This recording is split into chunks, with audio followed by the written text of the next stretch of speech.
السلام علیکم ورحمۃ اللہ وبرکاتہ۔ محترم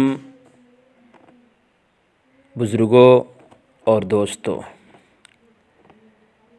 بہت سارے لوگ سوالات کرتے ہیں، پوچھتے ہیں کہ یہ جو جمعہ کے دن جمعہ مبارک کے میسج کیے جاتے ہیں واٹس ایپ گروپ میں، اور اسی طریقے سے رمضان میں پہلی سحری، پہلی افطاری، پہلا روزہ، دوسرا روزہ، اسی طرح ہر روزہ کی مبارک کے SMS یا واٹس ایپ گروپ میں پیغامات ارسال کرنا جائز ہے اور اچھا عمل ہے کہ کیسا ہے؟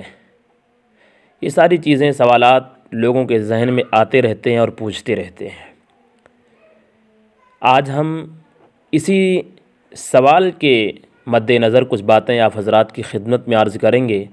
قبل اس کے کہ ہم ان سوالوں کے جوابات دیں، ہم آپ کی خدمت میں درخواست کرتے ہیں کہ اگر ہمارے چینل پہ آپ پہلی بار آئے ہوئے ہیں تو ہمارے اس چینل کو سبسکرائب ضرور کریں، اور ویڈیو اچھا لگے تو شیئر کریں، لائک کریں اور کمنٹ بھی کریں۔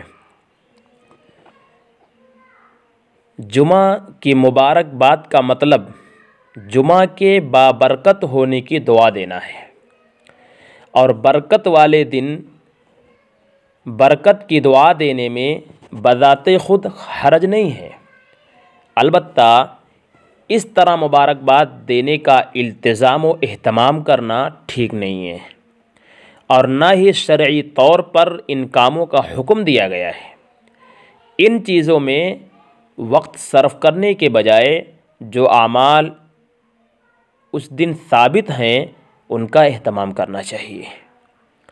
رمضان یا دوسرے اسلامی مہینوں کے آغاز میں ایک دوسرے کو مبارکباد دینا یا ہر روزہ و افطاری کی مبارکباد دینا اور مخصوص قسم کے من گھڑت فضائل سنانا شرعاً اس کا کوئی ثبوت نہیں ہے۔ ان چیزوں میں اپنا قیمتی وقت ضائع نہیں کرنا چاہیے، اور نہ ہی یہ کار ثواب ہیں۔ البتہ ہر مہینہ کا چاند دیکھ کر اپنے لیے خیر و برکت کی مسنون دعا کرنا ثابت ہے، اس کا اہتمام کرنا چاہیے۔ فقط واللہ اعلم بالصواب۔